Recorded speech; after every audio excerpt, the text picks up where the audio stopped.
Salut à tous à toutes. Dans cette petite vidéo, on va voir comment que ça marche les tableaux. Donc les tableaux, c'est une sorte de données.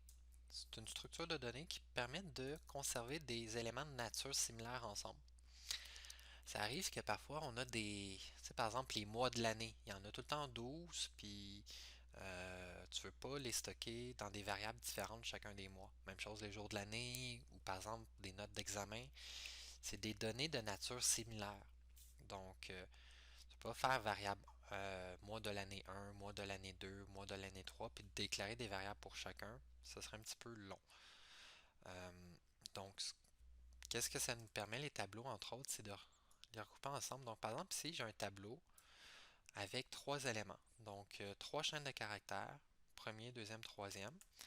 Et si je souhaite, par exemple, si je vais le copier, je vais aller dans la console, je vais coller.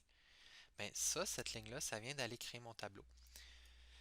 Les accolades comme ça ici, pas les accolades, des crochets plutôt, servent à indiquer qu'on va créer un tableau et tout ce qui est entre les crochets, c'est les éléments qui vont être dans mon tableau. Fait que ici, je vois que j'ai trois éléments, puis les éléments sont séparés par des virgules. Ici, c'est un tableau avec des chaînes de caractères, mais j'aurais pu faire la même chose.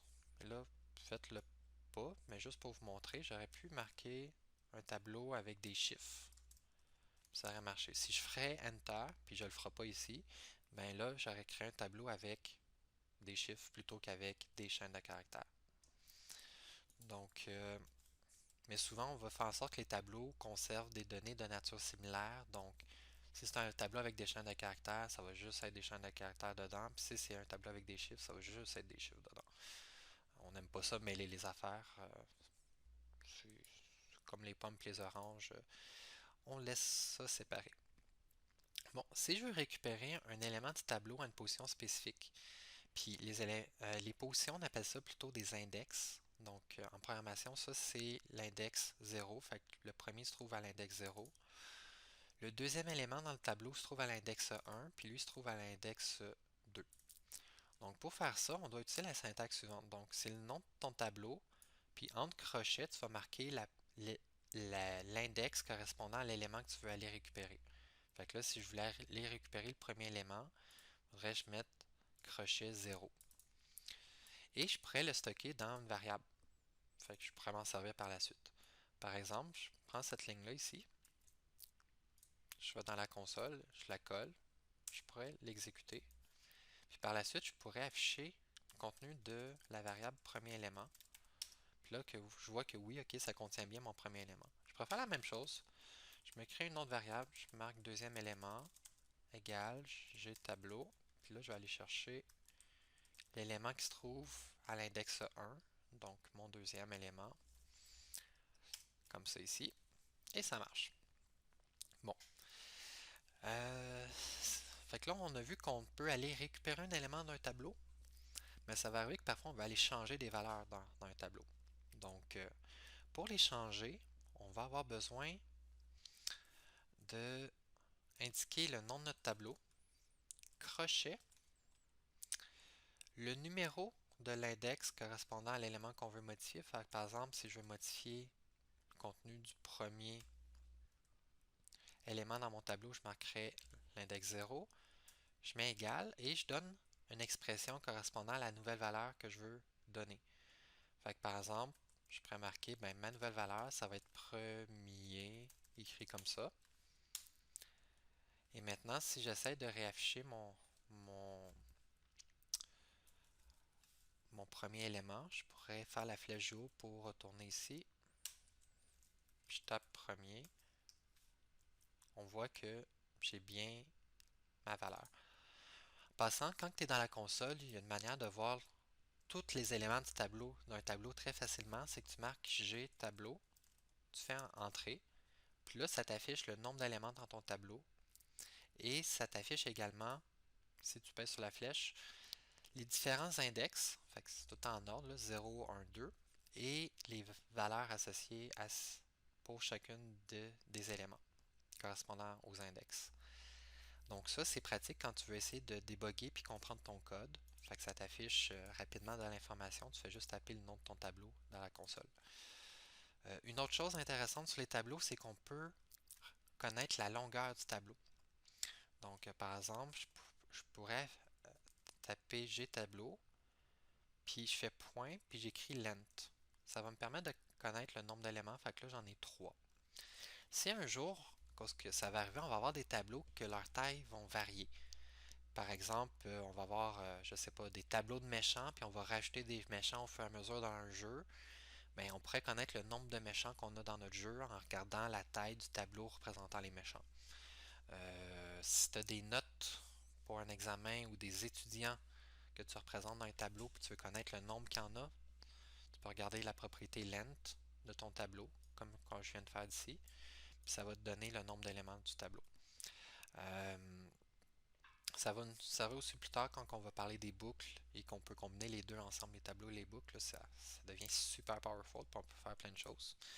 Donc ça, c'était les notions qu'on avait d'inscrits sur la feuille de mémoire. Maintenant, on va aller dans le code de l'exemple, puis on va aller faire des petits tests. Comme là ici, dans l'exemple 2, introduction au tableau, j'ai un tableau contenant des planètes, donc de Mercure jusqu'à Pluton, puis je vois que j'ai un certain nombre d'éléments. Donc, ce que je voudrais faire ici, c'est arriver à... Bon, je vais lancer en premier l'exemple. Je vais faire un F12.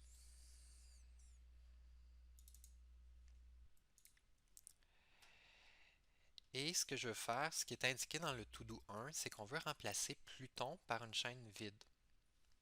Donc, si on regarde ici, Pluton, ou même je peux retourner ici, je vais marquer G tableau planète.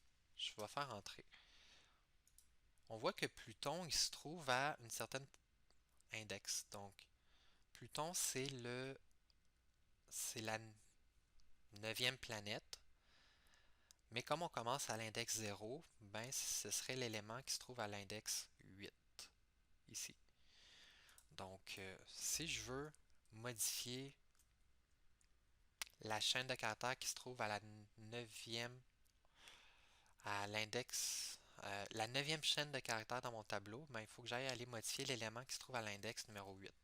Tout le temps, on commence tout le temps avec 0, à l'index 0. Donc, je pourrais marquer G tableau planète, j'ouvre mon crochet, là, je pourrais dire, OK, je veux aller modifier celui qui se trouve à l'index numéro 8 et je veux aller remplacer sa valeur. Fait que je vais mettre un égal, puis je vais dire, je vais remplacer ça par une chaîne vide. Maintenant, si j'essaie, puis ça marche juste dans la console, de marquer le nom de mon tableau, juste pour inspecter qu'est-ce qui contient mon tableau, on se rend compte que, bon, ben j'ai mes 8 premières planètes ici, puis ma 9e, ben, ça a bien été remplacé par une chaîne vide. Donc, ça marche. Puis on voit également, bon, la longueur totale de mon tableau, j'en ai toujours 9. C'est juste que mon dernier élément, j'en ai toujours 9. C'est juste que mon dernier élément, ben, je l'ai remplacé par une chaîne vide. Donc ça, je vais copier cette instruction-là ici. Et, non, c'est vrai, on n'a pas besoin de le coller. Donc c'était juste des exercices à faire dans la console.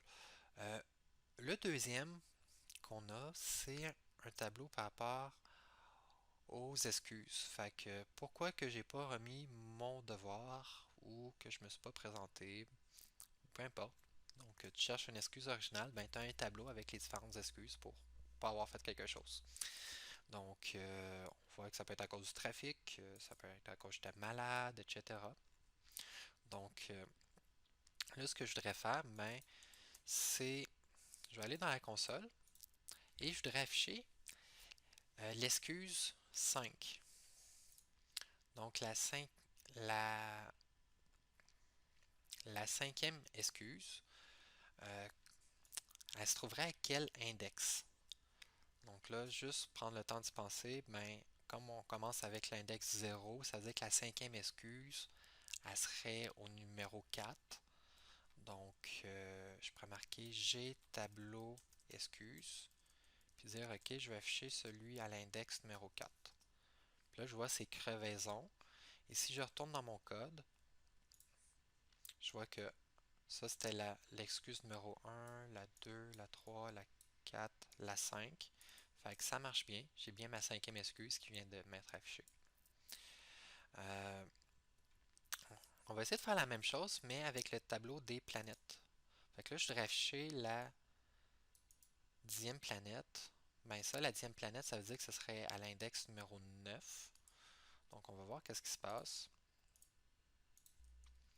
Si je fais mon G tableau des planètes, puis j'ai OK, affiche-moi qu'est-ce qui se trouve à l'index numéro 9. Ouh, ça me fait undefined. Undefined, pourquoi? Ben, à cause que j'avais 9 éléments dans mon tableau. Donc, ça part de l'index 0, comme ici, là, de 0 jusqu'à 8. Donc, il n'existe pas un élément à l'index 9. S'il existerait un élément à l'index 9, ça veut dire qu'on avait 10 éléments dans notre tableau. C'est pour ça qu'il nous affiche undefined pour dire « Ah, j'ai rien trouvé, ça n'existe pas ». Donc, c'est ça. Si on voudrait avoir le dernier élément d'un tableau, ben, à place de ce qu'on pourrait faire, c'est dire, OK, ben, je pourrais déjà déterminer je pourrais aller chercher le length de mon tableau. Dire, OK, je vais faire length moins 1. Fait que ça correspond à l'index de mon dernier élément du tableau. Si je reprends cette même expression-là, mais je la mets entre des crochets, entre des crochets comme ça, et je marque le nom de mon tableau. Mais là, qu'est-ce que ça va faire? C'est que ça ici, ça va être remplacé par le chiffre 8, parce que c'est une expression. Puis là, aller chercher l'élément à l'index 8 dans le tableau des planètes, ça existe, ça va être le dernier. Donc là, c'est une chaîne vide à cause que tantôt, on avait remplacé, si vous vous souvenez, j'arrive pas à l'ouvrir. Bon, c'est pas comme... Ah, c'est ici. On avait remplacé la dernière planète par une chaîne vide, mais... Fait que juste se souvenir que le premier élément d'un tableau se trouve à l'index 0 et le dernier élément du tableau se trouve à length moins 1. Donc la longueur du tableau moins 1. Parfait. Fait que là, je vais aller ici. Donc, ça, c'était des exercices à faire dans la console.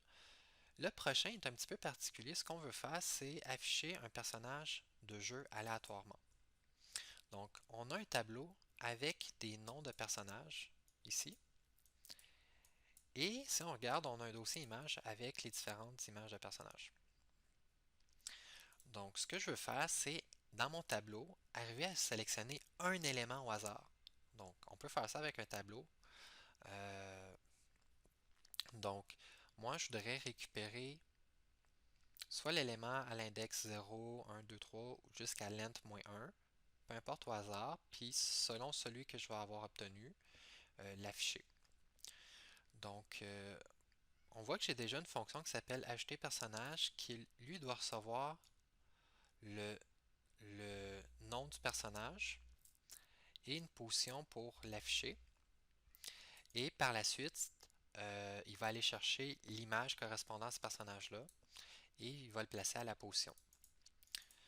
Donc, ce que je vais faire pour le to-do 3, c'est aller générer un nombre aléatoire entre 0 et length moins 1.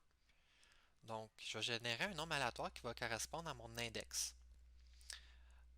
Mais je vais l'avoir obtenu aléatoirement. Par la suite, je vais aller récupérer l'élément correspondant à cet index-là. Par exemple, si j'ai récupéré mon index aléatoire, s'il vaut 2, ben, je vais aller récupérer cet élément-là. Et je vais utiliser cet élément-là pour aller appeler ma fonction ajouter personnage. Donc, on va faire les différentes étapes ici. Fait créer une variable max comptant la longueur du tableau des personnages moins 1. Donc, je vais faire une nouvelle variable que je vais appeler max. Oups, mon clavier ne marche plus. Max. Et je vais dire que ça, c'est égal à la longueur de mon tableau des personnages. Fait que ici, ça s'appelle G tableau personnage. Fait que G tableau personnage. Point length pour avoir la longueur, moins 1. Par la suite, je vais créer une autre variable que je vais l'appeler index aléatoire. Puis lui, je veux faire en sorte que ça contient un nombre aléatoire entre 0 et le max. Donc, ici, je pourrais aller appeler la fonction générer nombre aléatoire puis dire, OK, je veux un nombre aléatoire entre 0, comme ça, c'est la valeur la plus petite que j'accepte comme index pour mon tableau, et max, que c'est la longueur moins 1. Par la suite, je pourrais juste pour le plaisir aller afficher dans ma console, fait console.log, je pourrais aller afficher l'index que j'ai obtenu. Fait que, par exemple, je pourrais marquer index aléatoire obtenu, 2 points, plus index aléatoire. Donc là, j'ai fait une concaténation de chaînes de caractères entre la chaîne de caractères et le nombre qui est ici. Fait que ça me crée une nouvelle chaîne de caractères puis qu'on l'affiche à l'écran. Fait que juste ça, déjà, je pourrais aller exécuter juste pour montrer qu'est-ce que ça l'affiche dans la console. Donc là, je suis ici. Je marque afficher nombre aléatoire, parenthèse ouvrante, parenthèse fermante. C'est une fonction qui nécessite aucun paramètre. Et je vois que ça m'affiche à chaque fois un nombre aléatoire qui correspond à un index possible dans mon tableau. Là, ce que je vais faire, c'est que je vais aller récupérer la valeur dans mon tableau correspondant à cet index-là. Fait que je vais aller récupérer la chaîne de caractères. Pour ce faire, je vais me créer une nouvelle variable. Fait que, par exemple, je vais créer une variable qui s'appelle mot aléatoire est égal à g nombre aléatoire personnage. Et je vais mettre ici un crochet. Puis je vais dire, ben, je veux récupérer celui qui correspond à l'index aléatoire. Fait que ma variable que j'avais créée ici. Donc, je sais que là-dedans, j'ai un chiffre. OK. Fait que là, mot aléatoire devrait contenir une chaîne de caractères correspondant à une de ces chaînes de caractères-là ici. Mettons que je suis un petit peu hypochondriaque. Je vais aller vérifier. Je vais marquer un console log. Je vais marquer mot aléatoire obtenu, 2 points, plus mot aléatoire. OK, je sauvegarde. Je retourne ici. Je fais un F5. Et je réappelle ma fonction. OK, on voit que index aléatoire obtenu, c'est 1. Puis le mot aléatoire obtenu, j'ai un petit peu mal écrit aléatoire, c'est bien celui qui correspond. Je réessaye une autre fois. Ouais, et on voit que ça marche. Donc, en passant, les consologues, c'est vraiment important pour arriver à parfois mieux comprendre notre code. Fait que là, c'est un bel exemple. Je peux me rassurer que tout marche bien avec le consologue comme ça. Fait que là, maintenant que mot aléatoire contient la chaîne de caractères représentant le nom du personnage, ben, il me reste juste à aller appeler ajouter personnage avec les deux bons paramètres. Puis ensuite aller, ce qui va me permettre de afficher le personnage. Ce que je vais faire ici, c'est que je vais aller appeler la fonction ajouter un personnage et je vais y passer le mot aléatoire et je vais y passer une position où est-ce que je veux faire afficher le personnage. Ce que je vais faire ici, c'est que je vais faire en sorte que si j'avais pris le premier personnage, je vais l'afficher à la position 90. Puis si j'ai attrapé le... Mettons que j'ai obtenu le personnage à l'index numéro 0, fait que c'était le premier. Okay. Je vais l'afficher à la position 0. Si j'ai attrapé le deuxième à l'index 1, je vais l'afficher à la position 90 et ainsi de suite. Après ça, 180, etc. Ça va nous permettre de voir en même temps chacun des personnages apparaître au fur et à mesure qu'on va appeler la fonction afficher personnage aléatoirement. Fait que je vais marquer que je veux le faire afficher à index aléatoire multiplié par 90. Fait que peu importe ce que j'ai obtenu, que ce soit 0 ou le max, je multiplie par 90, puis c'est là que je vais l'afficher mon image. Donc je vais sauvegarder ça ici. Je vais retourner ici. Je fais F5 et je rappelle ma fonction afficher personnage aléatoire. Là, on voit que j'ai obtenu l'index numéro 4. Ça correspondait à ce personnage-là. J'ose pas prononcer. Et ça l'a affiché à la position 4 fois 90, fait que c'est à peu près ici. Et si je rappelle de nouveau, ben on voit que je viens d'obtenir un nouveau numéro pour mon index aléatoire, un nouveau nom, et ça l'a affiché à la position 7 fois 90, qui c'était ici. Et là, on peut s'amuser comme ça à essayer d'afficher tous les personnages. C'est sûr qu'à un certain moment donné, on va retomber sur des index qui existent déjà. Donc, donc les personnages avaient déjà été créés, fait que ça fait juste rajouter une copie du personnage par-dessus. Fait que là, on ne voit pas dans ce temps-là, mais c'est ça. Donc, c'était une petite introduction au tableau. Donc, les tableaux vraiment utiles pour arriver à regrouper des éléments de nature similaire. Une force, entre autres des tableaux, on peut aller choisir des éléments aléatoirement dedans, comme on vient de voir ici. Euh, on va voir également dans d'autres cours qu'on est capable de pouvoir, cours de R17, on va être capable de rajouter des éléments dans des tableaux puis d'en enlever. Et on va voir dans la prochaine vidéo qu'on est capable de boucler sur tous les éléments du tableau pour faire quelque chose. Donc, on va être capable de, par exemple, bouger un ensemble d'éléments, etc. Fait que ça, je vous laisse le plaisir de voir ça dans la prochaine vidéo et à travers les exercices également qui vont être attachés. Donc, si vous avez des questions, n'hésitez pas et à la prochaine.